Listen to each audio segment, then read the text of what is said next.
स्मृतिमात्रेण यत्पुंसां ब्रह्मतन् परमं विदुः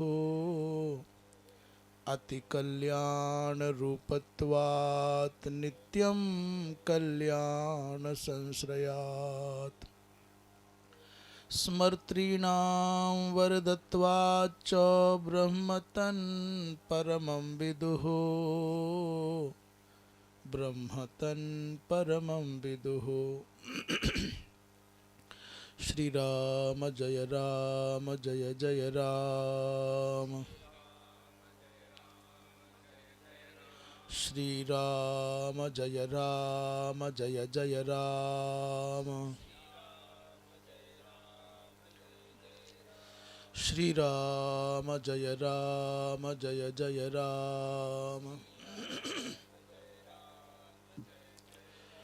धर्म की अधर्म का प्राणियों में विश्व का गो हत्या गौ माता की परम पूज्य धर्म सम्राट स्वामी श्री करपात्री जी महाराज की अपने अपने सदगुरुदेव भगवान की तीर्थराज प्रयागराज महाराज की हर हर। समुपस्थित सभी श्रोता महानुभाव स्वामी जी श्री गणेशा श्री महादेव आश्रम जी महाराज, आचार्य जी श्री व्यास जी अजय जी, हमारे शिवानंद बाबा जी, श्री संतोषानंद जी, श्री प्रणवानंद जी महाराज, ब्रह्मचारी जी, सतीश जी जम्मू, श्रीधरी टीका समन्वित स्वाध्याय क्रम ये अनवरत प्रवर्तमान है। आज तृतीय स्कंद के 23वें अध्याय के 32वें श्लोक से यात्रा आरंभ होगी।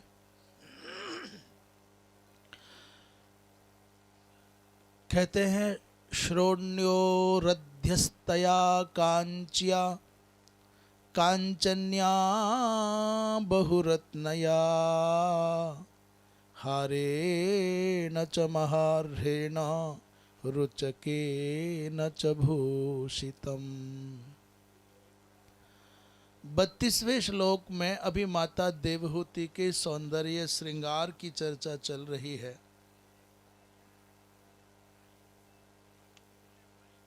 कहते हैं श्रोण्यो अध्यस्तया कांच्या, बहुरत्नों से समन्वित कांचन्या माने स्वर्ण की बनी हुई, जो करधनी कहते हैं उसको, वो श्रोण्यो माने मैया के कटिभाग पर बद्ध है।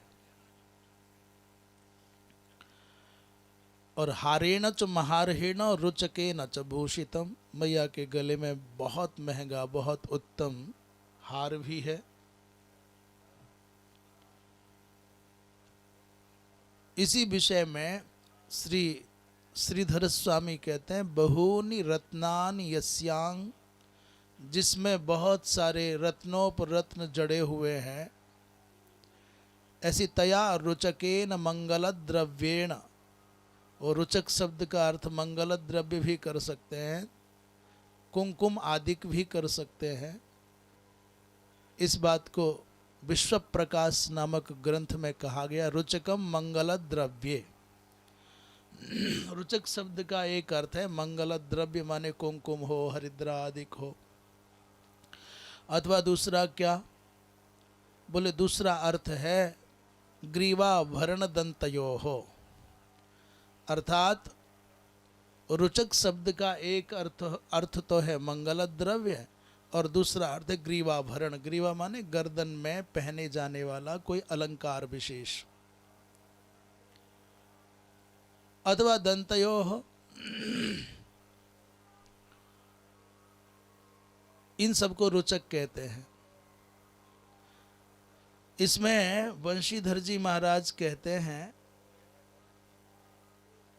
रुचकम माने वृत्ताकारम कंठाभरणम, रुचक नाम का गले में पहने जाने वाला गोल गोल आकार का कोई कंठाभरण है। मंगलानी समस्पृशत का तात्पर्य है मंगल द्रव्यों का उल्लेख, ये कह रहे हैं हम आगे प्रकरण वसात आगे कहेंगे। एक विशेष बात इसमें आई है, ये कहते हैं श्री वंशीधर जी महाराज इस विषय में प्रश्न उठाते हैं कि भाई ये जो न धार्यम हेम पादयो हो, सोना पैरों में नहीं पहना जाता। आपने देखा होगा माता विछियाँ पहनेंगी, विछिया कहते हैं उसको, अंगुलियों में जो पहना जाता है, तो चांदी का होगा, सोने का नहीं होता। पैरों में जो पायल होती है, कितनी भी संपन्न माँ हो तो भी सोने की नहीं होगी, चांदी की होगी। पैरों में स्वर्ण नहीं पहना जाता, पर ये तो यहाँ पहना हुआ है, मैया ने तो पहना हुआ है। कहते हैं ये मैया ने जो धारण किया हुआ है, ये निषेध जो है वो मनुष्य विषयत्वेन निषेधः, केवल मनुष्य जाति की माताओं के लिए ही स्वर्ण पैरों में पहनना निषेध है। और एता ऐशा जो देवहूति है तो देवर्षि शिरोमणि कर्दम पत्नीत्वात्, देवर्षि शिरोमणि महर्षि कर्दम की पत्नी होने के कारण सर्वदेवोत्तमात्मत्वम अतो न दोषः, इसलिए मैया तो बड़े से बड़े देवताओं के द्वारा भी अभिनंदनीय है, इसलिए इनको कोई दोष नहीं माना जाना चाहिए। और कल भी ये बात स्पष्ट हुई थी कि मैया ने सकेश स्नान किया है, सशिरस्क स्नान किया है, तो तीर्थ में स्नान करने का विधान है, ये बात समझ लेना चाहिए। आगे कहते हैं सुदता शुभ्रुवाश्लक्षण स्निग्धा पांगे न चक्षुषा पद्मकोशस्पृधा नीलै रलकैश्चलसन्मुखम।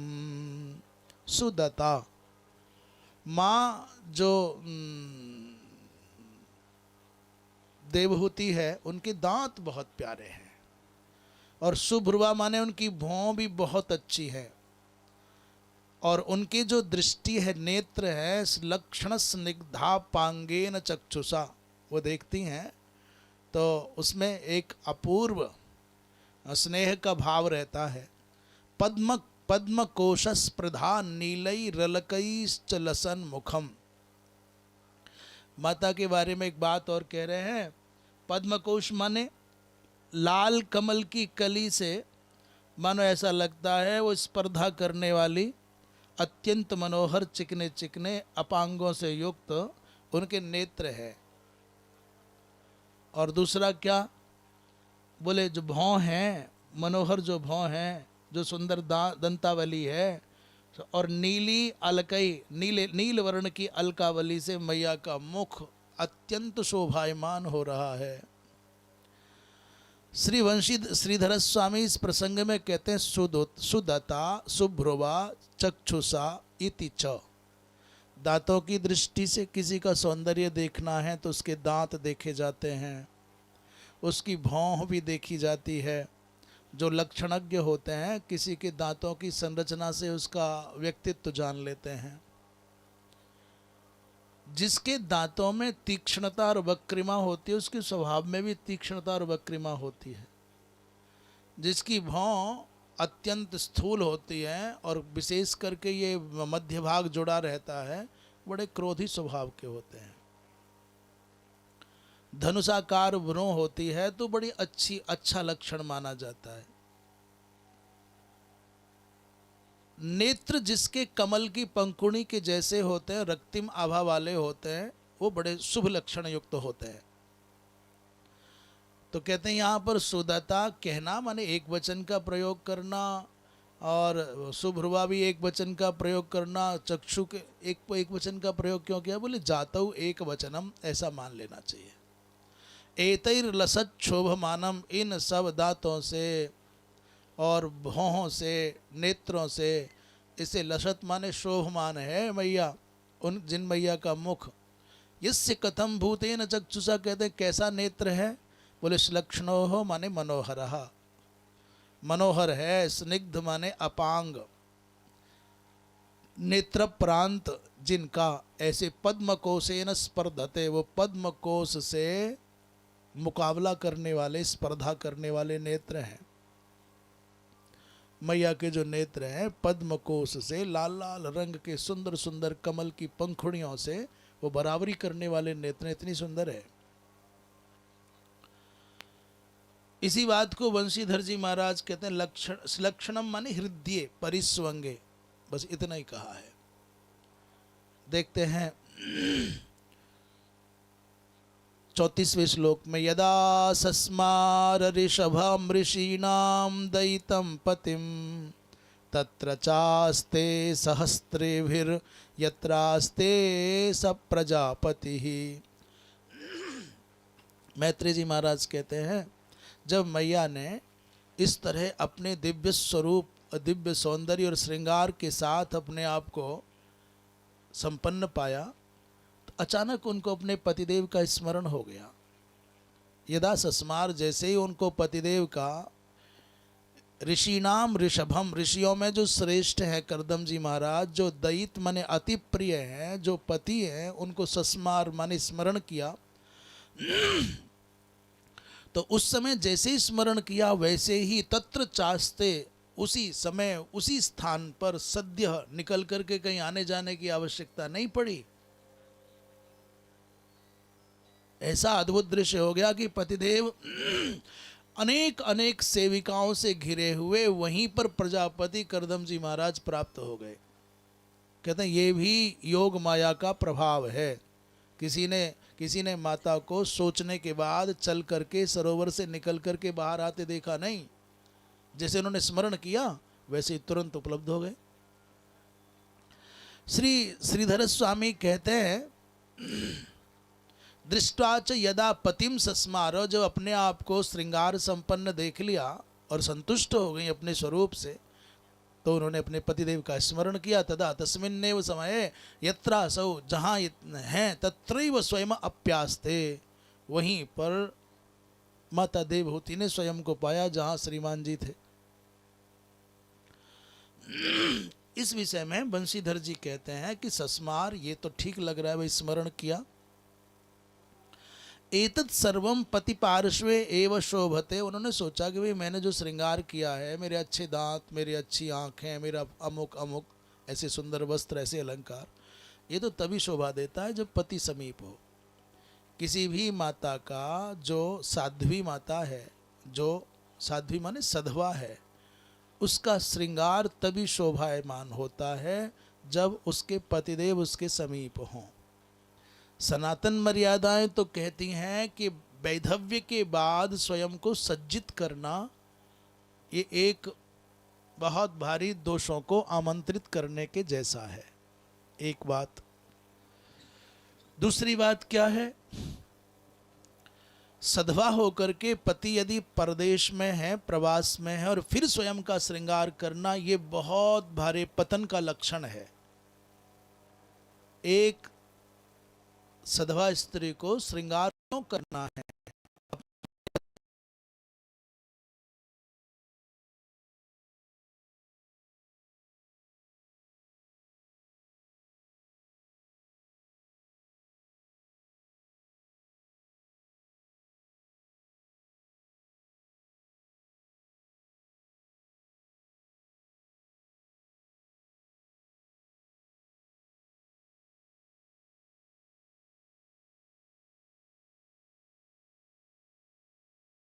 तो लगा कि भाई हमारा ये जो सज्जा है, श्रृंगार है, ये पति के बिना तो शून्य ही है।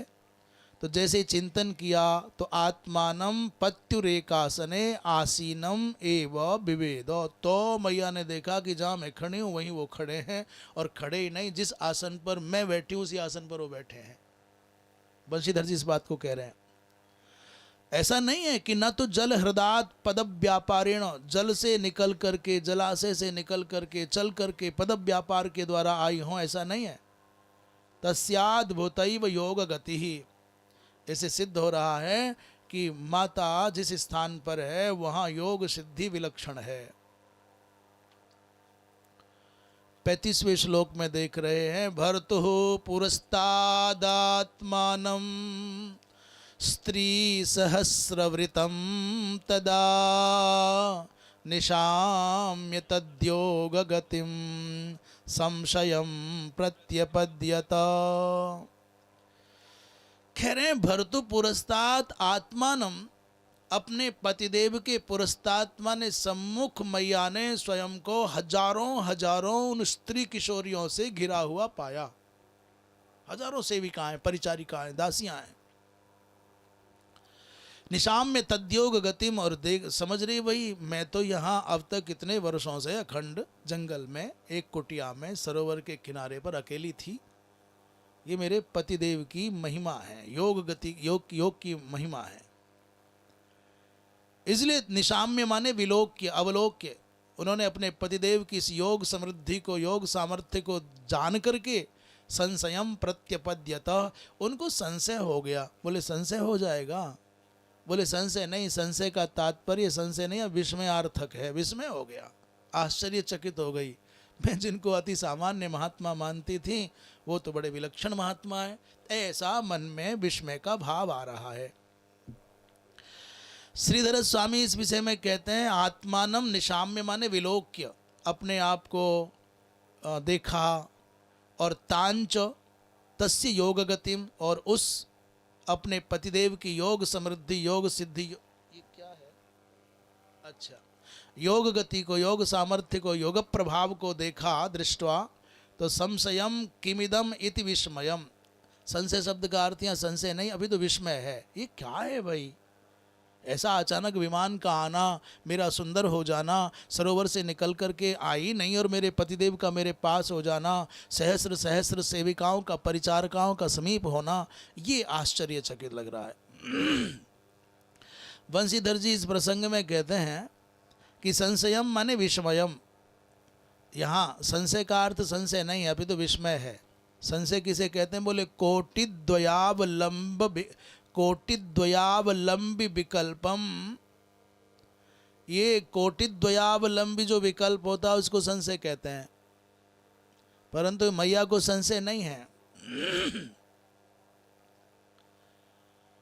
इसलिए सुंदर सैया का होना इत्यादि, किशोरी सेविकाओं का होना, दिव्य विमान का प्रकट हो जाना इत्याकारक जो लक्षण है उस योग समृद्धि को देख करके विस्मित हैं। आगे कहते हैं, सताम कृतमल स्नानाम बिभ्राजंतीम अपूर्ववत आत्मनो बिभ्रतीम रूपम संबीत रुचिरस्तने। स माने कर्दमः, कर्दम जी महाराज ने भी अब मैया को देखा है। तो स कृतमल स्नानाम, अभी तक तो शरीर में उतना सौंदर्य था नहीं, मिट्टी विट्टी धूल उल जमी हुई थी, पर आज उबटन आदि के द्वारा स्नान किया तो बड़ी अच्छी लग रही हैं। विभ्राजंतीम अपूर्ववत, अपूर्ववत माने जैसा पूर्व में कभी ऐसा विलक्षण उनमें कांति द्युति आभा प्रभा शोभा नहीं दिखी थी जैसी आज दिख रही, इसलिए विभ्राजंतीम माने चमक रही हैं। जैसे कहना भाई आज तो बहुत चमक रहे हो, तो बिल्कुल दिव्य दिव्य आभा प्रभा कांति से विभूषित। आत्मनो विभ्रतीम रूपम संबीत रुचिरस्तनेम। यहाँ कह रहे हैं कि उस समय उनका मैया का जो सर्वांग सौंदर्य है वो झलक रहा है। वक्षस्थल आदि बहुत अपूर्व रुचिकर लग रहा है। ऐसा दिव्य स्वरूप उनका प्रभावित कर रहा है। श्रीधर स्वामी कहते हैं कि स माने मुनि ही। कह मुनि, मुनि कौन है? बोले कर्दमः। कर्दम जी महाराज विवाहात प्राक यदात्मनो रूपम तदेव पुनर्विभ्रतीम। विवाह के पहले जैसा दिव्य सौंदर्य, जैसा दिव्य स्वरूप था मैया देवहूति का, आज ठीक वैसा ही मिल गया। तो कैसे तुलना कर पा रहे हैं? तुलना का आधार क्या है? बोले इतनी सुंदर थी माता देवहूति कि अपनी छत पर कंदुक क्रीड़ा करती, एक विश्वावसु नाम के गंधर्व की दृष्टि पड़ी और वो इतना हतप्रभ हो गया, इतना अभिभूत हो गया कि अचेत होकर के विमान से धरती पर गिर गया। मुझे विश्वास है कि सौंदर्य की दृष्टि से देख लिया होगा, इसलिए दशा हो गई है। यदि मातृभाव से देखता तो पतन न होता, उन्होंने भोग्य भाव से देख लिया होगा। माता के सौंदर्य में यदि आपकी आस्था श्रद्धा पूर्ण हो तो क्यों पतन होगा? किसी बहन बेटी को मातृभाव से देखोगे तो क्यों पतन होगा, पर स्त्री भाव से देखोगे तो पतन तो होगा ही। इसलिए तद्वत माने पूर्ववत सौंदर्य निखर आया है, आज ऐसा स्वरूप देखा। संबीतौ माने प्रावृतौ रुचिरौ स्तनौ यस्याह, मैया के वक्षस्थल की बात कर रहे हैं। बहुत संबीत माने प्रावृत, आच्छादित है, बड़े सुंदर रुचिकर लग रहे हैं, ऐसा समझ लेना चाहिए। 36वें श्लोक में कहते हैं जब मल का निवर्तन हो गया, मल निवर्तकम स्नानम मल स्नानम, मल स्नानम में मध्यम पदलोपी समास मान लेना चाहिए, अर्थात मल निवर्तकम स्नानम को ही मल स्नानम कह रहे हैं, जिस स्नान के द्वारा मल का निवर्तन हो जाए। कई बार नहाते हैं ना क्या लगा करके, उपटन आदिक साबुन आदिक, तो फिर जिस दिन ऐसे नहाते हैं उस दिन शरीर थोड़ा ठीक तो लगता ही है, इसलिए मध्यम पदलोपी समास है। कृतम मल स्नानम यया ताम, जिन्होंने मल स्नान कर लिया अर्थात मल निवर्तक स्नान कर लिया, उनको देख रहे हैं और बड़े प्रसन्न हो रहे हैं मैया को देख करके। महर्षि कर्दम विद्याधरी सहस्रेण सेव्यमानां सुवाससं जात भावो विमानं तदारोहयदमित्रहन्, तदारोहयदमित्रहन्। जब हजारों हजारों विद्याधरियों के द्वारा सेव्यमान देखा है मैया को, हजारों विद्याधरियां हैं जो सेवा कर रही हैं, और सुबाससम माने बहुत सुंदर वस्त्र धारण किए हुए मैया ने, माता देवहूति ने। इसलिए जात भावो विमानम, जब महर्षि ने देखा कि सब कुछ संपन्न हो गया है तो विमानम तदारोहयत, हे अमित्रहन, अमित्रहन माने महर्षि मैत्रेय कहते हैं हे विदुर जी, अमित्रों का, अपने शत्रुओं का हनन करने वाले हे अमित्रहन विदुर। उस समय मैया को महाराज कर्दम जी ने उस दिव्य विमान पर आरोहयत माने चढ़ाया, आओ सहारा दे करके हाथ पकड़ करके विमान पर चढ़ाया। श्रीधर स्वामी कहते हैं शोभने वाससी यस्या, सुंदर है, वाससी माने द्विवचन है, वस्त्र जिनके, शोभने वाससी यस्याह, सुंदर हैं ऊपर के और ऊर्ध्व वस्त्र और अधो वस्त्र आदि सब। जातो भाव प्रेम यस्य, इसलिए जब सुंदर देखा, भावपूर्ण देखा तो जात भाव, जातो भाव माने जात भाव माने जातः, भाव माने प्रेम, प्रेमोत्पत्ति हो गई, प्रेमोद्रेक हो गया, प्रीति का उदय हो गया। अमित्रहन माने जित काम कहो अथवा जित शत्रु कहो, ऐसा विदुर जी का संबोधन है। विद्याधरो देवयोनि भेदः, विद्याधर क्या होता है? बोले देवताओं की एक जाति है, प्रजाति है, वर्ग है। तस्य भार्या सहस्रेण माने हजार हजार गंधर्वियां दासी के रूप में विद्यमान हैं। आगे कहते हैं तस्मिन् लुप्त महिमा प्रिययानुरक्तो विद्याधरीभिरुपचीर्ण बपुर्विमाने बभ्राज उत्कच कुमुद्गणवानपीच्य ताराभिरावृत इवोडुपतिर्नभस्थः। तस्मिन् अलुप्त महिमा, ये महाराज कैसे हैं? बोले अलुप्त महिमा है। साधक के जीवन में ऐश्वर्य आवेगा, मैंने कोई साधन करता है, भजन करता है, तपस्या करता है, फिर उसके जीवन में ऐश्वर्य आता है। और एक कोई व्यापार आदि करता है, श्रम करता है, प्रारब्ध वसात उसको संपत्ति मिलती है, वो संपत्ति आएगी। दोनों में क्या अंतर है?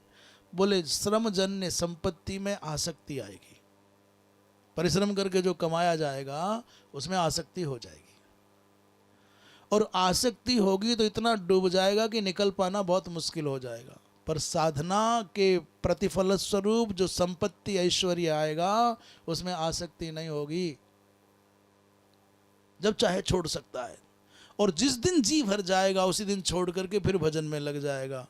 संसारी व्यक्ति संपत्ति में संलिप्त होकर के फिर लौट करके भजन के पथ पर नहीं आ सकता, पर साधक ऐश्वर्य का शिखर चूम करके फिर वापस साधना के पथ पर लौट आएगा।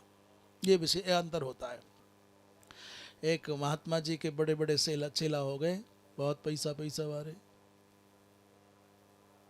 बड़े बड़े माने बहुत बड़े बड़े।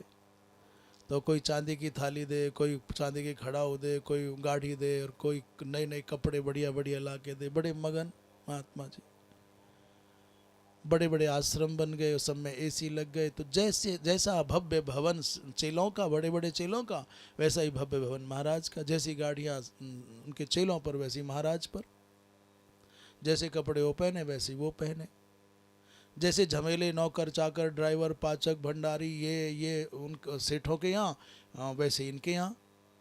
एक दिन कोई मुँह लगे सेठ जी जो बहुत बड़ी व्यवस्थाएं करते थे, कोषाध्यक्ष रहे होंगे, उन्होंने कहा महाराज जैसी समस्याएं हमारे यहाँ वैसी समस्याएं आपके यहाँ, कि भंडारी भाग गया, कि ड्राइवर चला गया, कि सिलेंडर भरवाना है, कि बिजली का बिल देना है, कि ये आप में हम आपके कपड़े हमारे कपड़े एक जैसे, आपका भोजन हमारा भोजन, आपका आवास हमारा आवास, सब तो एक जैसा ही है, क्या अंतर हम में तुम्हें। महात्मा बहुत गजब के थे, जगे हुए थे। उन्होंने कहा अच्छा कुछ अंतर नहीं है हमें तुम्हें। बोले हाँ तो हमको भी गुस्सा आता है, आपको भी गुस्सा आता है, हमको भी भूख लगती है, तुमको भी भूख लगती है, हमको भी टेंशन, तुमको भी टेंशन, क्या अंतर है हमें तुम्हें। चुपचाप सुन करके चुप रह गए महात्मा जी, बात भूल जाए बदल जाए। अचानक आधा घंटे बाद उन्होंने कहा सेठ जी चलो हरिद्वार चलते, बद्रीनाथ जाना है। उन्होंने कहा ऐसे कैसे चले जाएंगे, अरे घर का काम सौंपना है, पत्नी से पूछना है, बच्चों से बात करनी है, कुछ तो काम सौंपना है, ऐसे कैसे चले जाएंगे, तुरंत तैयारी करनी पड़ती है। उन्होंने कहा नहीं अभी चलना है। अरे बोले महाराज सारा काम फैला पड़ा, ये निर्माण हो रहा है, ये काम चल रहा है इतना, ये और ये सब बिगड़ जाएगा। अरे बोले अभी चलना है, और चल पड़े महात्मा जी उठ करके। ना लौट करके आश्रम की ओर देखा, ना चेला चंटारियों की ओर देखा, चल पड़े। और वो गिड़गिड़ाए ने मैं नहीं जाऊँ मैं नहीं जाऊँ, रुको रुको महाराज, सुनो सुनो महाराज। बोले बेटा हम में तुम में यही अंतर है,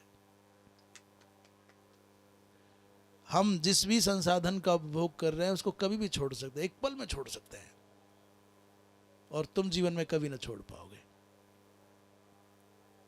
तुमने इस संपत्ति को नहीं पकड़ा है, संपत्ति ने तुमको पकड़ा है। और इस जिस संपत्ति के मध्य में हम रह रहे हैं, ना तो संपत्ति ने हमको पकड़ा है, ना हमने संपत्ति को पकड़ा है। इसलिए साधक जब साधना के अनंतर यदि सुविधाओं के उपभोग में खड़ा पाया जाए, अधिक दिमाग मत लगाना। जो भगवान का भजन करेगा, भगवान अपने भक्त को सब कुछ देगा, जो उसके मन में आएगा सब मिलेगा। मिलेगा माने मिलेगा। फिर आप ये मत सोचना कि अरे तो बिगड़ गया महात्मा, तो बेकार हो गया, ये तो नहीं कुछ नहीं। अरे बाबा कुछ भी नहीं है उसके लिए, एक पल नहीं लगेगा उसका लोटा लेकर के जंगल में जाने से, उसे क्या फर्क पड़ना है। तो महाराज जैसे इनको देखा, कहाँ चल रहा था, जात भावो माने प्रीति का उदय हो गया। 37वें श्लोक की चर्चा कर रहे थे। तो महाराज की तस्मिन विमाने मुनिर बभ्राजे, उस विमान में मुनि की ऐसी दिव्य शोभा हुई, न लुप्तो महिमा स्वातंत्र्यं यस्य। आप सोचो कि विमान में है तो विमान के अधीन है, नहीं नहीं, महात्मा जी विमान के लिए नहीं है, विमान महात्मा जी के लिए है। इसलिए उनकी महिमा लुप्त नहीं हुई, उनका स्वातंत्र्य बाधित नहीं हुआ। यस्य उपचीर्णम शुश्रूषितम बपुर यस्य, उपचीर्ण माने शुश्रूषित माने सेवित शरीर है जिनका, विकसित कुमुद गण बाण अपीच्यति सुंदरः, इतने सुंदर हैं करदम जी महाराज, लगता है साक्षात पूर्णिमा का चंद्रमा आ गया हो।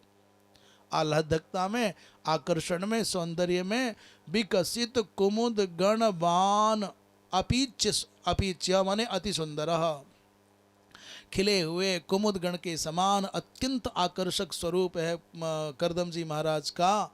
तो मुनिर नभ एव, तो मुनि कैसे लग रहे हैं? पूर्ण चंद्र एवं मुनि ही, यहाँ सब उपमा दी जा रही है। करदम जी महाराज कैसे लग रहे हैं? बोले खिला हुआ चंद्रमा। विमान क्या है? बोले नभ एव विमानम, विमान आकाश के जैसा लग रहा है। उस विमान में खड़े हुए करदम जी महाराज चंद्रमा की भांति लग रहे हैं। और तारा एव तास्त्र्यः, जो वो सहस्रों सहस्रों माताएं हैं वो सब नक्षत्र मंडल की भांति प्रतीत हो रहे हैं। कुमुदानी व तासाम नेत्राणी, और कुमुदों के समान ही उन सब माताओं के नेत्र हैं। ऐसा दिव्य 38वें श्लोक का भाव श्रीधर स्वामी व्यक्त कर रहे हैं। श्री बंसीधर जी ने इस श्लोक के विषय में कुछ नहीं कहा है। 39वां देखते हैं। तेनाष्टलोकपविहार कुलाचलेन्द्र द्रोणी स्वनंग सखमा ऋत सौभगासु सिद्धैर्नुतोद्युधुनिपात शिव स्वनासु रेमे चिरम धनदबल ललनाबरूथी। तेन विमानेन, उस विमान के द्वारा अष्टलोकप विहार कुलाचलेन्द्र द्रोणीषु, यहाँ अब देखिए करदम जी महाराज मैया देवहूति को लेकर और हजारों हजारों सेविकाओं के साथ में उस विमान पर आरूढ़ हो गए। तो छोटा मोटा विमान नहीं है, 1 सहस्र तो विद्याधरी सेविकाएं हैं। अब सोचो 1000 विमान में बैठने की टिकट सीट भी तो होंगी, फिर नहाने के अलग, खेलने के अलग, वन विहार के अलग, कैसे कैसे स्विमिंग पूल और उद्यान उपवन भोजनालय, 1000 लोगों का भोजन बनाने वाले, क्या क्या होगा। इसलिए मैया के साथ अष्टलोकप विहार, अष्टलोकपालों के जितने भी क्षेत्र हैं, विहार कुलाचलेन्द्र द्रोणीषु, विहार जहाँ करते हैं वो कुलाचल कहा जाता है, मेरु पर्वत। उस अचलेंद्र की द्रोणी माने गुफाओं में, कंदराओं में। और अनंग सख मारुत सौभगासु, वो जो द्रोणियाँ हैं, वो जो गुफाएं कैसी हैं? बोले अनंग माने कामदेव अनंगः कामदेवः, अनंगस्य सखा, अनंग का सखा है क्या? मारुत माने वायुदेव। और तेन सौभगासु, अनंग का सखा कहने का अर्थ है शीतल मंद सुगंधित वायु से जिन गुफाओं में अत्यंत सौरभ व्याप्त है। सिद्धैर्नुतो, बड़े बड़े सिद्धों के द्वारा वंदित। द्युधुनि पात शिवस्वनासु, द्युधुनि माने सिद्धैर्नुतो, और द्युधुनि माने गंगा जी उनके निपात, उनका जो झरने गिरते हैं उससे जो बड़ी मधुर मधुर मधुर मधुर सुंदर सुंदर ध्वनि निकलती है, उस ध्वनि से सब गुफाएं गुंजित रहती हैं। रेमे चिरम, बहुत दिनों तक श्री करदम जी महाराज उन गुफाओं में रमण करते रहे। धनद वल ललना बरूथी, धनद माने कुबेर की भांति, ललना बरूथी ललनाओं के समूह के साथ में रहने वाले करदम जी महाराज ने उन दिव्य गुफाओं में बहुत चिरकाल तक, बहुत काल तक रमण किया। श्रीधर स्वामी कहते हैं तेन विमाने न, उस विमान के द्वारा कहाँ गए? बोले अष्टलोकपाला नाम विहारो यस्मिन, अष्टलोकपालों की विहार भूमि है जहाँ, कहाँ है? बोले यस्मिन कुलाचलेन्द्र माने सुमेरु पर्वते मेरऊ, उस सुमेरु पर्वत के द्रोणी माने द्रोणीसु माने दरीसु, उन गुफाओं में। अनंग से सखा, अनंग का सखा, कामदेव का सखा कौन है? जो मारुत है। मारुत अनंग का सखा कहने का तात्पर्य क्या है? सीधा मारुत कह देते, वायु कह देते, बोले सीधा वायु कहते तो वो बात ना आती। कामदेव का सखा कहने का मतलब है, कामदेव का सख्य कौन से वाले वायु के साथ में है? जो शीतल मंद और सुगंधित वायु है, समीर।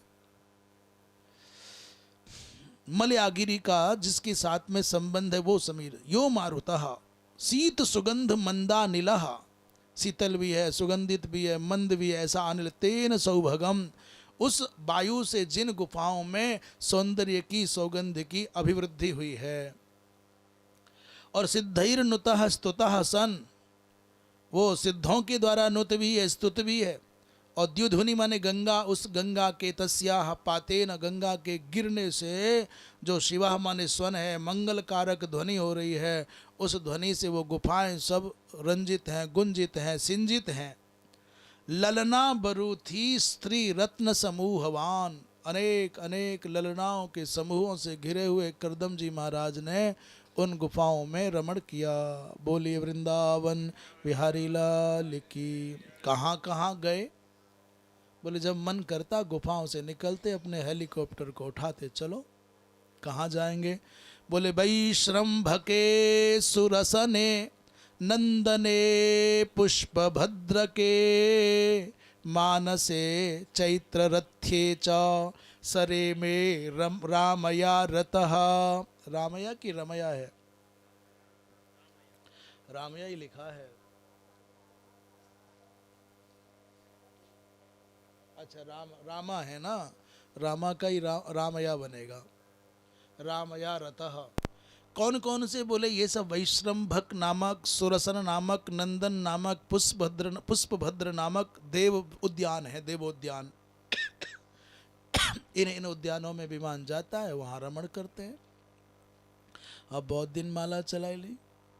मानसे मानसरोवर पर चले जाते हैं, चैत्र रथ पर चले जाते हैं। रामया माने अपनी श्रीमती मैया देवहूति के साथ में रमण किया। श्री श्रीधर स्वामी इस प्रसंग में कहते हैं, कहते वैश्रम्भक आदिशु, ये विश्रम्भक आदि जो देवोद्यान हैं, देवोद्यानेशु और मानसे च, मानसरोवर पर रतः प्रीतः सन, अत्यंत प्रसन्नता पूर्वक अनेक वर्षों तक दोनों ने वहां रमण किया। 40वें श्लोक में श्री वंशीधर जी केवल इतना ही कहते हैं, स मुनि ही, उन महात्मा ने इन स्थानों पर, दिव्य स्थानों पर जा जा करके रमण किया है। आगे देखते हैं, भ्राजिष्णुना विमानेन कामगेन महीयसा वैमानिका नत्यशेत चरण लोकान यथा नीलः। कैसा विमान है? बोले ब्राजिष्णु विमान है, बड़ा सामर्थ्यशाली, बड़ा दिव्य आभा मंडल है इस विमान का। और कैसा? बोले कामगेना, ये मन के संकल्प से चलता है। आपको उसमें वो नहीं करना पड़ता कि स्टीयरिंग डालो, गियर बदलो और कहो कि वहाँ चलो, बस मन में आया और चल पड़ता है। और महीसा माने बहुत विशाल विमान है। विशाल तो इसलिए समझ लीजिए, 1000 लोग तो हजारों लोग बैठ रहे हैं। वैमानिकान अतिशेत, जो अन्य दिव्य लोकों में विमान धारण करने वाले लोग होंगे ना, सब पर अपनी अपनी हवाई जहाज होंगे, हेलीकॉप्टर होंगे, उन सब में सबसे बड़े हो गए करदम जी महाराज। उन सबको पीछे छोड़ दिया। चरण लोकान यथानिल, वो लोकांतर में ऐसा परिभ्रमण करते जैसे वायु बिना किसी रोक टोक के भ्रमण करता है। अनिल इव। देख लो महात्मा की तपस्या का प्रतिफल क्या है। शुरुआत करता है एकांत में, अकेला एक माला लिए, न कुछ ठाकुर जी भी ठीक, बस सामान्य से ठाकुर जी लिए। फिर धीरे धीरे कहाँ से चांदी की चमक आने लग जाती है। फिर भगवान पहले कनेर के ही फूल हाथ आ जाएं तो ही बड़ी बात है। और फिर एक दिन आता है गुलाब के फूलों से करूं और कमल के फूलों से करूं, स्वर्ण फूलों से करूं अर्चन। फिर शुरू हो जाता है। फिर पहले तो चिनौरी धर के भोग लगाता है, फिर लगाते लगाते मेवाओं का भोग लगने लग जाता है, फलों के भंडार लगने लग जाते हैं। ये महात्माओं की लीला। फिर रबड़ी और फिर गाय का घी। पहले बत्ती पतली सी बनाता है, निचोड़ देता है कहीं इसमें घी न रह जाए। ये मैया जो बत्तियां रखती हैं ना आरती करने के लिए, दैनिक आरती करने वाली जो मैयाएँ होती हैं, इकट्ठी बनाई और थोड़ी सी कटोरी के घी में डुबाई और मसल मसल करके बस नहा ली कि पोंछ लो, निचोड़ दो, घी रह ना जाए तनक भी। जैसे नहाने के बाद शरीर पर लोग जल नहीं रहने देते, वैसे ही बत्तियों को घी में डुबाने के बाद में घी रहने नहीं देते। रह कैसे जाएगा? गुप्ता जी तो ऐसे हंस रहे हैं जैसे गंगाई मंदिर में ऐसी आरती करते हैं, निचोड़ दिया घी की बत्ती को। हाँ, ज्यादा घी ना लग जाए।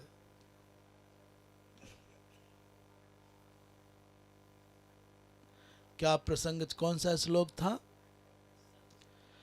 हाँ, तो क्या कह रहे हैं 40 भाई, अत्यशेत मने अतिक्रम्य स्थित, सबको पीछे छोड़ दिया, सबसे आगे खड़े हो गए। इसे वंशीधर जी महाराज कहते हैं कि बेईमानिकान विमान गामिनो, जितने भी देवता हैं जिन पर अपने अपने विमान हैं, उन सबसे अधिक सम्मान, अधिक कीर्ति, अधिक नाम इनका हो गया। इनको पीछे छोड़ दिया बाकी सबको। 42वें श्लोक में कहते हैं किम दुरापादनम तेषाम पुंसामुद्दाम चेतसाम यैराश्रितस्तीर्थ पदश्चरणो व्यसनात्ययः। बहुत बड़ी बात कह दी भाई। तुम आश्चर्य करते हो कि करदम जी महाराज ने ऐसा कैसे कर लिया। कह रहे किन दुरापादनम तेषाम, भैया उनके लिए संसार में कुछ भी दुरापादन माने कुछ भी अप्राप्य नहीं हो सकता। किन के लिए कह रहे हो तुम? बोले जो उद्दाम चेतसाम पुंसाम, जो उद्दाम चित्त हैं। उद्दाम चित्त का अर्थ है जिन्होंने दामोदर भगवान नारायण के चरणों में अपना चित्त लगा दिया है, जो भगवान के भक्त हो गए हैं, उनको संसार में कुछ भी अप्राप्य नहीं हो सकता। यही राश्रितः तीर्थ पदः चरणोव्यसनात्ययः, जिन्होंने तीर्थ पद माने भगवान नारायण के चरणों का आश्रय लिया हुआ है, जिन चरणों के आश्रय लेने का फल है व्यसनात्ययः, सभी प्रकार के दुखों का समन करने वाले श्री चरणों का जो आश्रय लेता है, उसके लिए संसार में कुछ भी अप्राप्य नहीं रह जाता। श्रीधर स्वामी इस प्रसंग में कहते हैं उद्दाम चेतसाम माने, उद्दाम चेतसाम का अर्थ कर रहे हैं धीरा।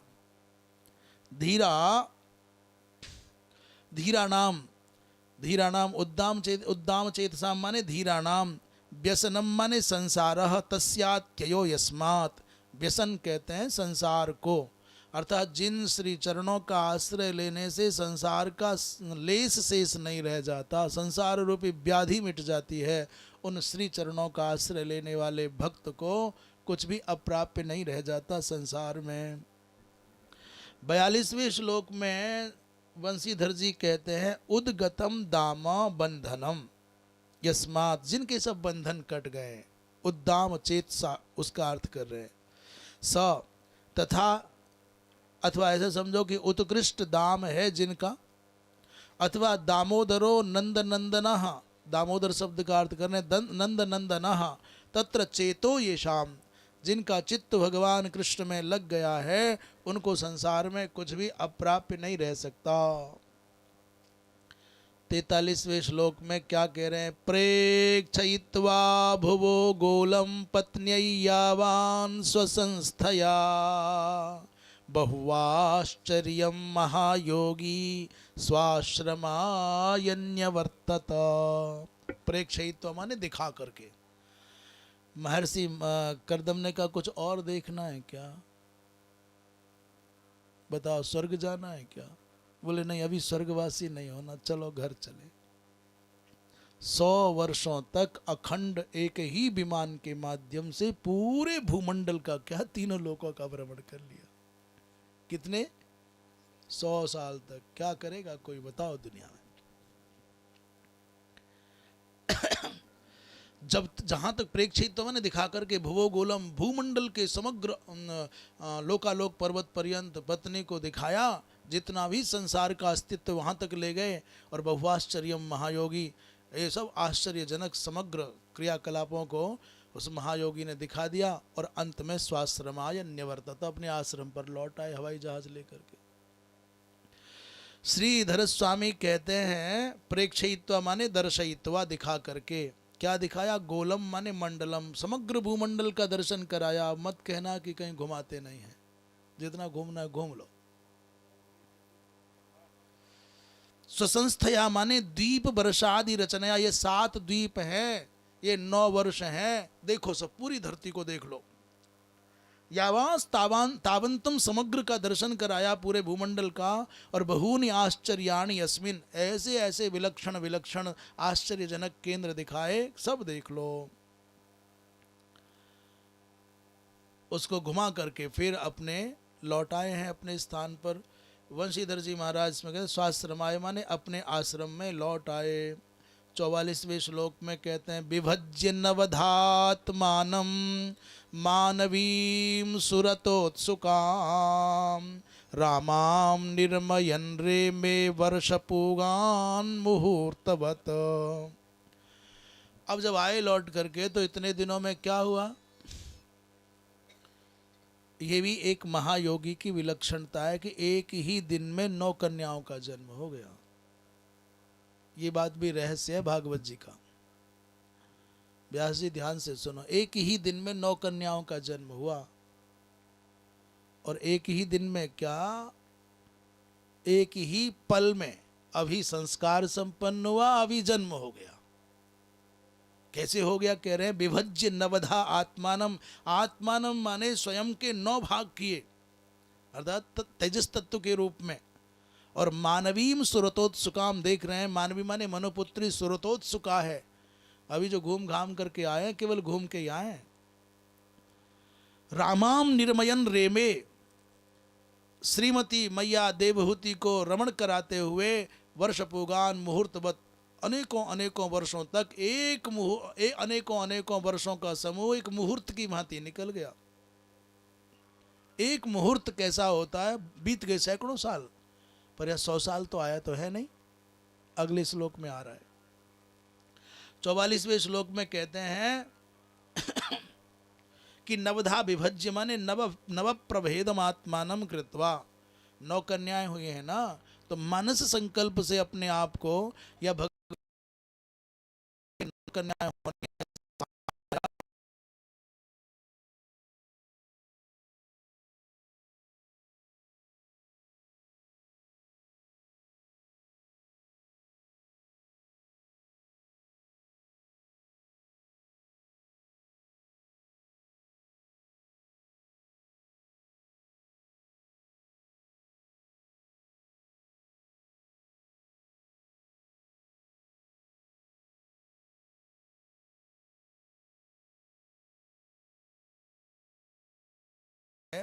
परंतु उस इतने लंबे वर्षों का समय बीत गया, मैया को कुछ पता ही नहीं चला।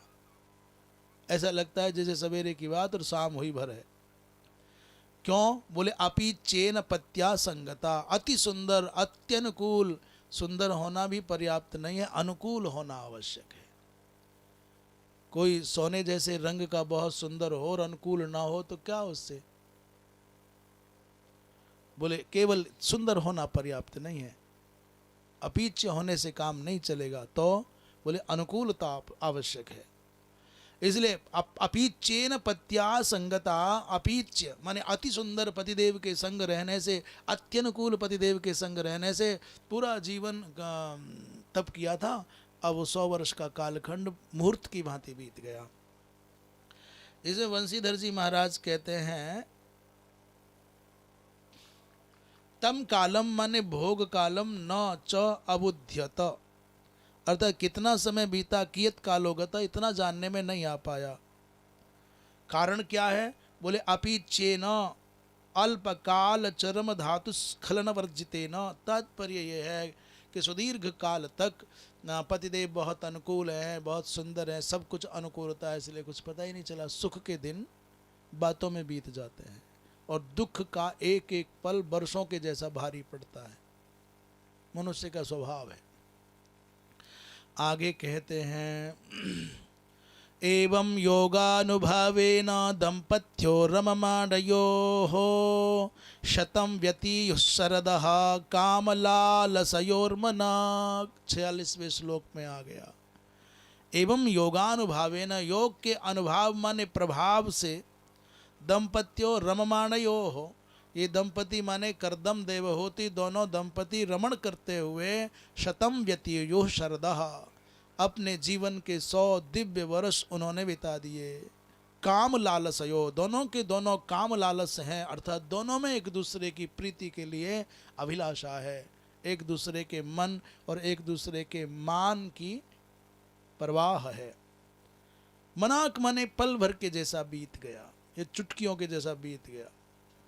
शरदः माने संवत्सराः, मनाक माने ईषद इव व्यतीयुः, एक ईषद माने एक क्षण के समान ही बीत गए 100 वर्ष।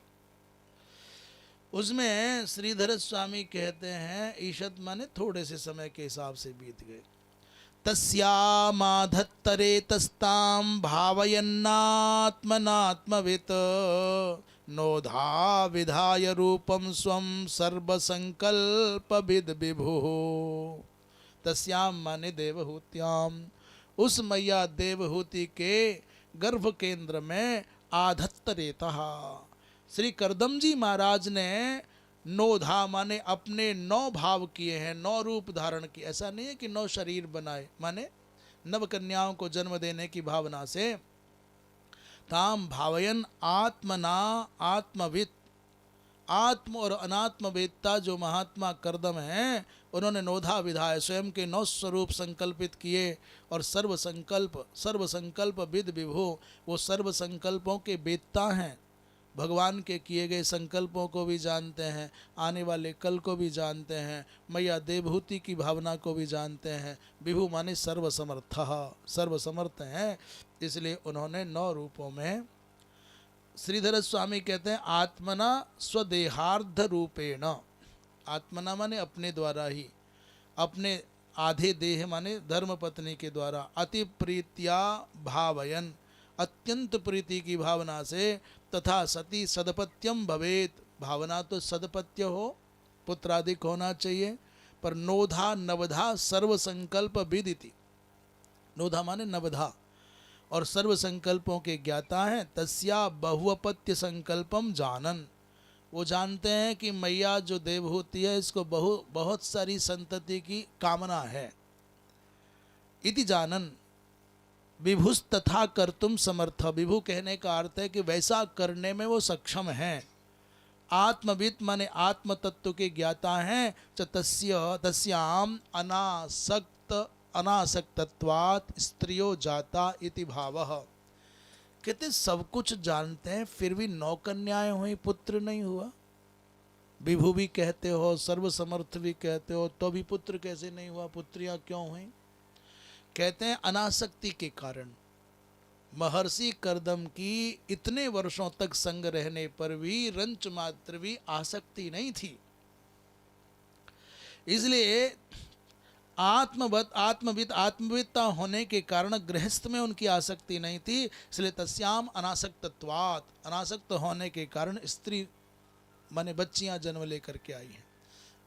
कहते हैं पुमान पुंसोधिके शुक्रे स्त्री भवत्यधिके स्त्रियाः, पुंसः पुरुष का अधिके शुक्रे, यदि पुरुष का आधिक्य होता है तेजस तत्व का तो वहाँ पुत्र की उत्पत्ति होती, पुमान भवती। और स्त्री कब होती है, बोले अधिके स्त्रियाः, रज का आधिक्य होता है, स्त्री के संकल्प का आधिक्य होता है, भाव का आधिक्य होता है, तो कन्या संतति अधिक होती है, ऐसा स्मृतियों का वचन है। इस विषय में 47वें श्लोक में बंशीधर जी महाराज क्या कहते हैं देख लेते हैं।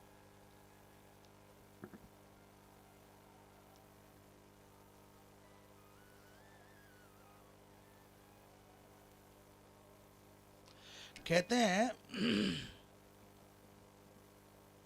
भगवान का स्वयं का संकल्प था ना, बोले अनासक्तत्वात् कामाल्पत्वञ्च, महात्मा जी में अनासक्ति के कारण काम की अल्पता, ऐसा मानो, अथवा ये मानो कि भगवान ने ही सबसे पहले घोषणा की थी कि तुम देवहूति के माध्यम से 9 कन्याओं को प्राप्त करोगे और अंत में मैं स्वयं तुम्हारा पुत्र बन करके आऊंगा। तो भगवान के इस वचन की भी बात है, ऐसा ही समझ लेना चाहिए। आगे देखते हैं। अतस्सा शुशुभे सद्यो देवहूति स्त्रियः प्रजाः सर्वास्ताश्चारु सर्वांग्यो लोहितोत्पल गंधयः, अतः इसीलिए सा सुशुभे, इसलिए उन्होंने 9 कन्याओं को जन्म दिया। कब दिया बोले सद्यः, तत्काल। देवहूति मैया ने कन्या संतति को सद्यः जन्म दिया। और सबकी सब 9 की 9 कन्याएं कैसी हैं बोले चारु सर्वांग्य, माने बहुत उत्तम उत्तम अंगों वाली है, सद्गुण संपन्ना है। और लोहितोत्पल गंधयः, लोहित उत्पल गंध वाली हैं, अर्थात उनके शरीर से, सबके शरीर से पद्म के जैसी गंध स्फुटित होती है।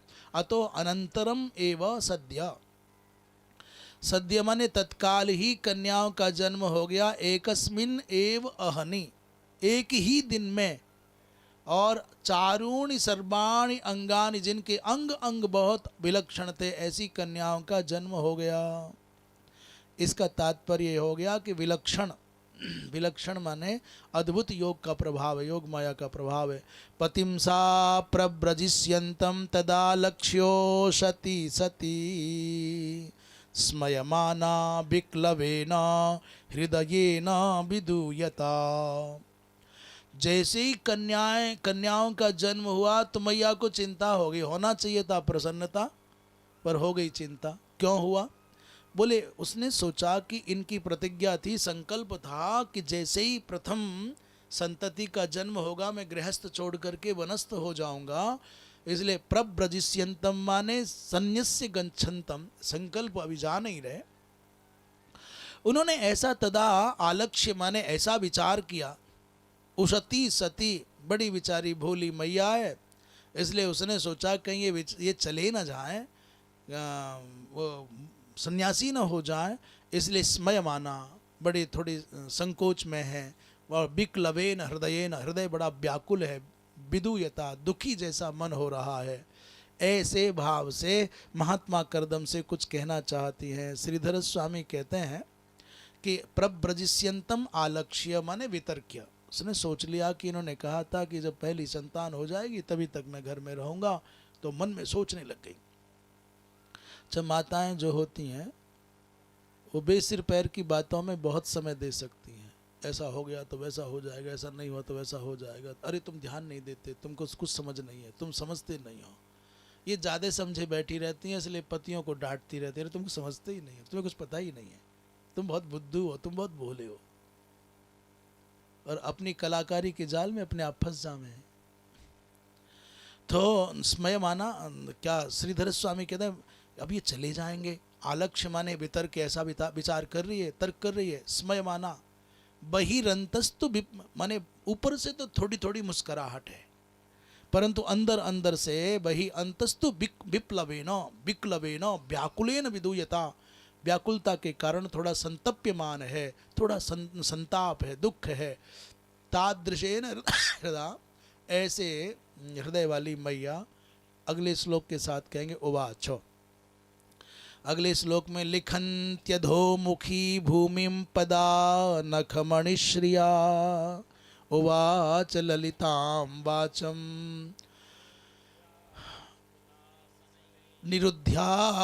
निरुद्ध्याश्रुकलां शनैः। बेचारी पास में आके खड़ी हो गई, अपने पैर के अंगूठे से भूमि को उकेरने लग गई, पैर के अंगूठे से जमीन कुरेदने लग गई। भूमि पदा नखमणिश्रिया, नखमणिश्री से अधोमुखी, सर नीचे झुकाया हुआ है। ललिताम वाचम उवाच, बड़ी मधुर वाणी में बोल रही है, बोली, परंतु उसने बोलते समय ऐसा भाव बन रहा है कि आंखों से आंसू अब निकले, परंतु अश्रु कलाम शनई निरुद्ध, अपने नेत्रों में आने वाले छलकने वाले आंसुओं को यथा कथनचित रोका और पैर की नखमणि श्री से जमीन कुरेद रही है, अपना मुख नीचे लटकाया हुआ है। देवहूतिरुवाच, इसमें 50वें श्लोक में श्रीधर स्वामी कह रहे हैं नखा एव मणयः, मैया के जो नाखून हैं वो हमारे तुम्हारे जैसे वो चरण खुर नहीं है, वो तो मैया के तो नाखून क्या मणियाँ हैं। मणिया तई श्री, उन मणियों की जो श्री है माने शोभा है, तो उन मणियों की शोभा से उसी तेन पदा भुवम लिखंती, भूमि को उसी पैर के अंगुष्ठ भाग से उत्खनन कर रही है। और दुरंत चिंता का लक्षण है, ये ऐसा माना जाता है। पद नखेन भू विलेखनम अपार चिंता चिन्हम। कोई व्यक्ति आपसे बात कर रहा हो, उंगली चटकावे, कभी उंगलियों से उंगलियों के नाखूनों को करे, कभी इधर उधर ताके जाके, कभी पैर के अंगूठे से भूमि पर कोई रेखा खींचने लग जाए, समझ लेना बहुत भारी टेंशन में है बेचारा। तो मैया को इस रूप में देखा है। देवहूतिरुवाच सर्वं तद् भगवान् मह्यम् उपोबाह प्रतिश्रुतम् अथापि मे प्रपन्नाया अभयम दातुमर्हसि। बड़ी विनम्रता के साथ में कहा, भगवन जो कुछ मैंने सोचा, सर्वम तद भगवान मह्यम उपोबाह प्रतिश्रुतम, जो आपने प्रतिश्रुत माने प्रतिज्ञा की थी, यद भवता प्रतिश्रुतम तत्सर्वम, सब कुछ मुझको उपलब्ध करा दिया। अथापि फिर भी मैं आपकी शरण में आई हूँ, मुझे अभय प्रदान करो। मैं प्रपन्ना हूँ, आपकी शरण में आई हूँ, इसलिए अभयम दातुमर्हसि, मुझको अभय प्रदान करिए, निर्भय बना दीजिए। महात्मा कर्दम ने सोचा कि अब क्या डर रह गया है, अकेले से तो 10 हो गए, अब तक तो 1 थी, अब कितने हो गए, अब क्या भय है भाई। श्रीधर स्वामी कहते हैं उपोवाह माने संपादितवान, जो जो आपने कहा सब कर दिया। अभयम माने क्या समस्या है, भय किस बात का है? बोले भाविनो दैन्यात संसाराच यद भयम तन निवर्तय, आने वाले कल की जो चिंता उससे मुक्त करो। आप तो चले जाओगे तपस्वी बन करके, बाबा जी बन करके वहाँ, और हमको 9 कन्याओं के विवाह के लिए घर और बर खोजना पड़ेगा, किसी पुरुष के सामने याचना करनी पड़ेगी, भैया हमारी छोरी के लिए छोरा देखो, तो ये कठिनाई नहीं आएगी। जो भावी दैन्य है, उस भावी दैन्यात संसारात, और दूसरा संसार का भी तो डर रहता है, इसलिए संभावित भय से मुझे निर्भय बनाओ। इन कन्याओं के लिए उत्तम योग्य घर वर जब तक न मिल जाए तब तक बनस्थ मत हो, तब तक सन्यासी मत बनो, ऐसा निवेदन मैया ने किया। तो यहाँ पर यत प्रतिश्रुतम माने आपने कहा था यावत तेज, जब तक तेज माने जब तक तुम्हारे गर्भ से मैं जन्म लेकर ना आऊं तब तक यहाँ रहूंगा, वो सब पूर्ण हो गया। पर अब तो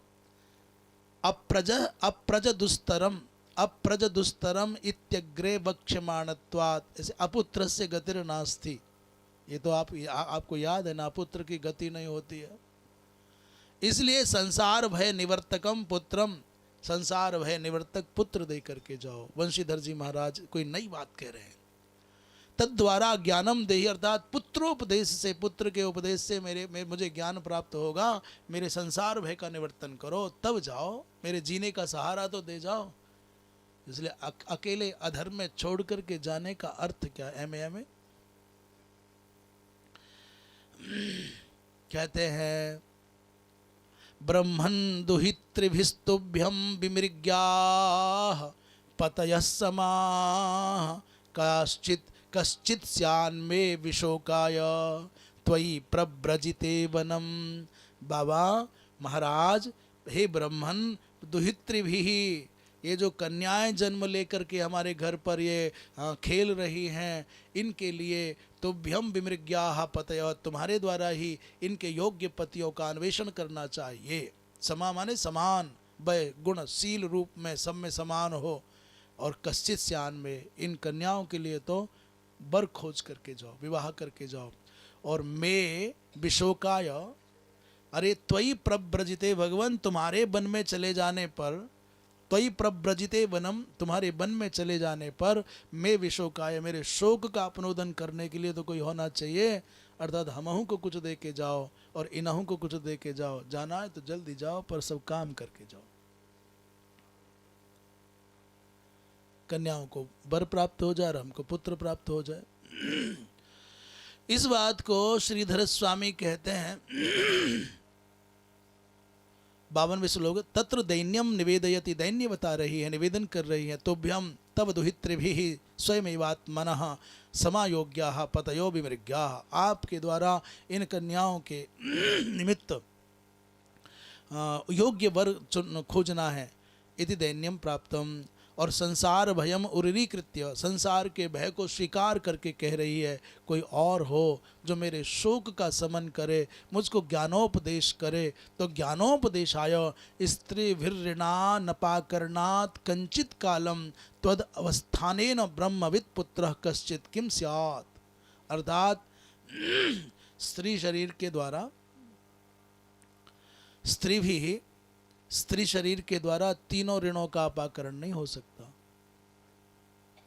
ऋण का अपाकरण नहीं होता स्त्री शरीर से, पुरुष शरीर के द्वारा ही प्राप्त होगा।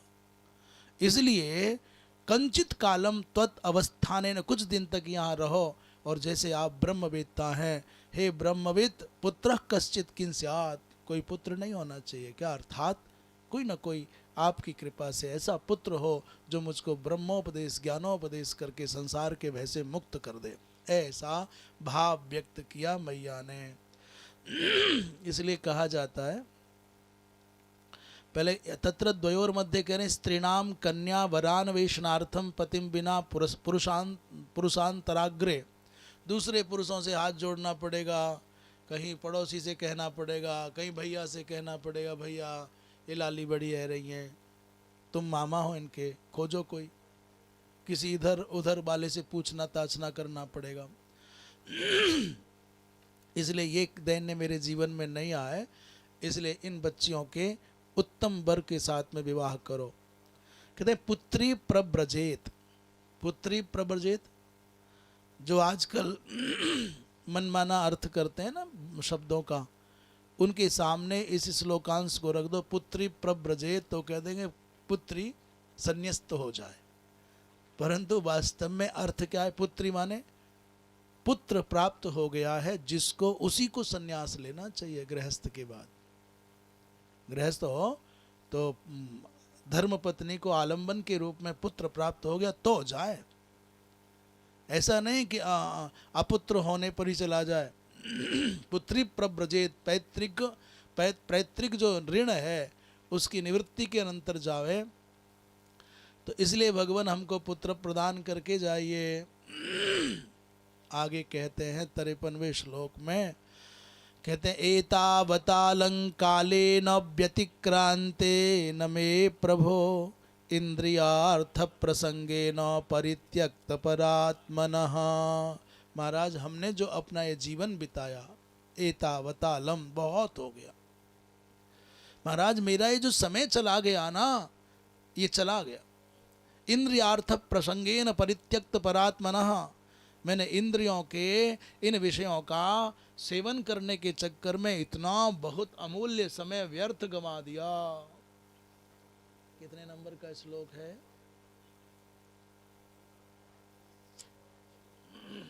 एतावतालम कालेन, हे प्रभो, हे स्वामिन, इंद्रियार्थ प्रसंगेन, इंद्रियों की तृप्ति के चक्कर में मैंने क्या किया? परात्मनः परित्यक्त, परात्मा का परित्याग कर दिया। आत्म कल्याण के लिए बहुत कुछ कर सकती थी, मैं व्यतिक्रांतेन, मेरा समय बीत गया। एतावता कालेन अलम, बहुत जीवन निरर्थक चला गया, बस अब जीवन व्यर्थ नहीं जाने देना चाहती, बेकार जीवन नहीं करना चाहती, इसलिए मेरे ऊपर कृपा करो। 53वां श्लोक है, कहते हैं विषयान भुंक्ष्वा किम ब्रह्म विद्या। महाराज ने कहा रे विषयों का सेवन करो ना, क्या होता है ब्रह्म विद्या से? तो चेत तत्राह, तो कह रही है एतावतालम, एतावता अलम पूर्यताम, बहुत हो गया, अब नहीं,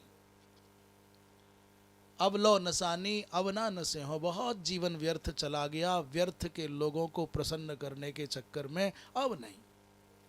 इसलिए परित्यक्तः पर आत्मा, इस चक्कर में विषयों के आकर्षण के चक्कर में मैं आत्मा को भुला बैठी, इसलिए अब नहीं प्रभु, अब तो कल्याण होना चाहिए।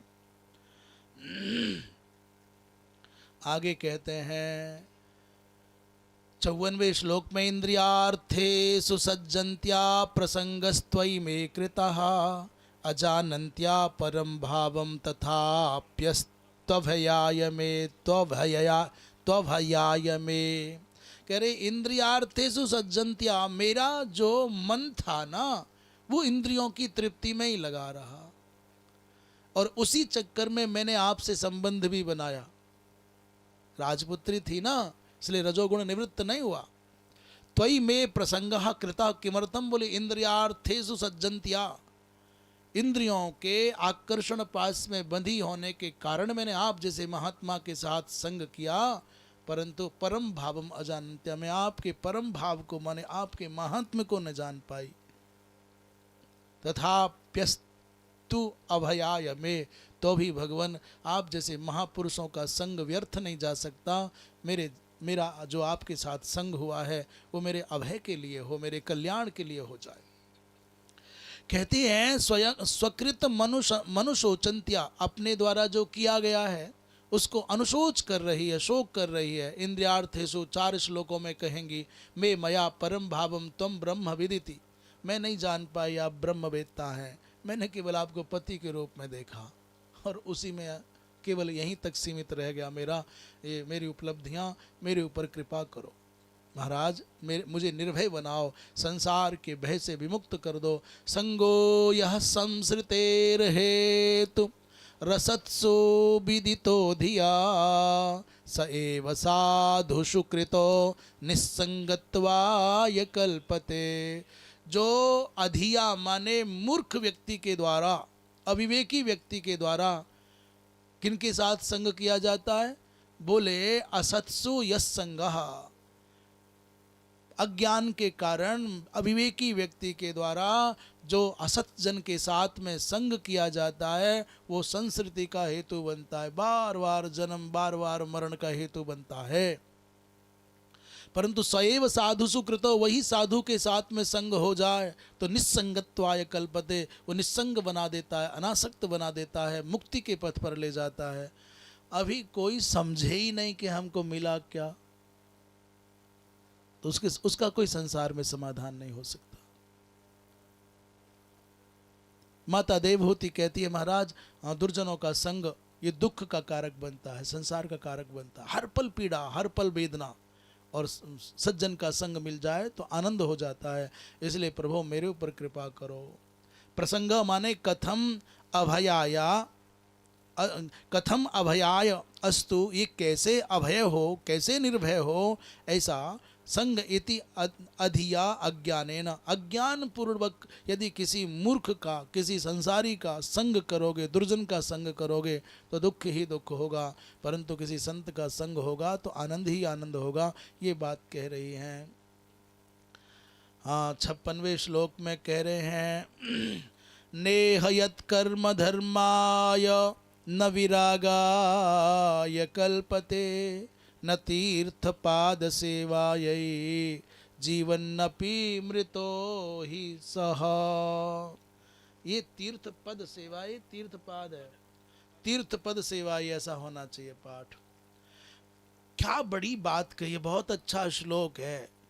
जिस मनुष्य का यह अस्मिन जन्मनि यत् कर्म, जो कर्म, न तो धर्म की वृद्धि के लिए धर्मार्जन हुआ, जो तुम कर रहे हो उसे धर्म कमाया, बोले नहीं, न विरागाय, न उससे वैराग्य ही हुआ संसार से, और न तीर्थ पद सेवाए, न तीर्थ पद अर्थात तीर्थ के समान पावन है पद जिनके, भगवान की सेवा के निमित्त भी कर्म न हुआ, तो वो मनुष्य कैसा है, बोले जीवन नपि मृतो ही सह, वो तो जीते जी मुर्दे के समान है। आप अपने जीवन में क्या कर रहे हैं, यदि उस कर्म के करने से धर्म, वैराग्य अथवा भगवान की उपासना से संबंधित कर्म ना हुआ तो क्यों जी रहे हो, तुम तो जीते जी मुर्दे हो। उसी बात को कहते हैं कि स्वभावतः प्रवृत्तं यस्य कर्म, स्वाभाविक रूप से जो कर्म में प्रवृत्त व्यक्ति है उस कर्म का उद्देश्य धर्मार्जन नहीं है, तो धर्म की उपलब्धि नहीं होती है, न कल्पते। तो धर्माभिमुखम न भवेत, धर्म के अभिमुख नहीं हो रहे जिस कर्म के द्वारा, तो तत्रापि निष्काम धर्म द्वारा विरागाय न कल्पते, और निष्काम धर्म का संपादन करके संसार से वैराग्य साधित नहीं हुआ, तद द्वारा चो तीर्थ पद से हरे है, उसके द्वारा तीर्थ पद माने भगवान नारायण की सेवा में आपकी परिणति नहीं हुई, तो फिर आप जीते जी मुर्दे के समान हैं। पहला क्या, बोले पहला है धर्माचरण, दूसरा है निष्काम भाव से धर्माचरण होगा तो वैराग्य हो जाएगा, और जब संसार से वैराग्य हो जाएगा तो भगवान के श्री चरणों में प्रीति हो जाएगी। ये जीवन के प्रक्रिया है उद्धार की, और ये ना हुआ तो फिर आप जीते जी मुर्दे के समान है। साहम भगवतो नूनम वंचिता मायया दृढ़म यत्वाम विमुक्तिदम प्राप्य न मुमुक्षे यबंधनात्। मैया ने कहा सचमुच मुझे माया ने ठग लिया। भगवतः मायया अहम नूनम माने निश्चयेन दृढ़म वंचिता अस्मि। भगवान की इस माया के द्वारा मैं दृढ़ता से वंचित कर दी गई, ठगी गई। क्यों? बोले यत्वाम विमुक्तिदम प्राप्य, आप मेरे जो पति के रूप में ऋषिवर प्राप्त हुए उनसे मैं मुक्ति पा सकती थी, और पाया क्या? मैंने विषय लंपटता पाई, पुत्री मांग ली, विमान मांग लिया, भवन मांग लिया, बंधनों से मुक्त ना हो पाई, तो मैं अभागी माया के द्वारा ठगी गई। श्रीधर स्वामी कहते हैं न मुमुक्षेय मोक्तुम इच्छाम न कृतवती अस्मि। मैं मोक्ष की इच्छा न कर पाई, आपसे चाहती तो मोक्ष पा सकती थी, और पाया मैंने पुत्र पुत्री बंधन मकान दुकान विमान, और क्या पाया? इसलिए निश्चित मैं माया के द्वारा ठगी गई। ऐसा बोलती हुई मैया भावुक हो गई है, निवेदन कर रही है महाराज मेरे कल्याण के लिए कुछ करके जाओ।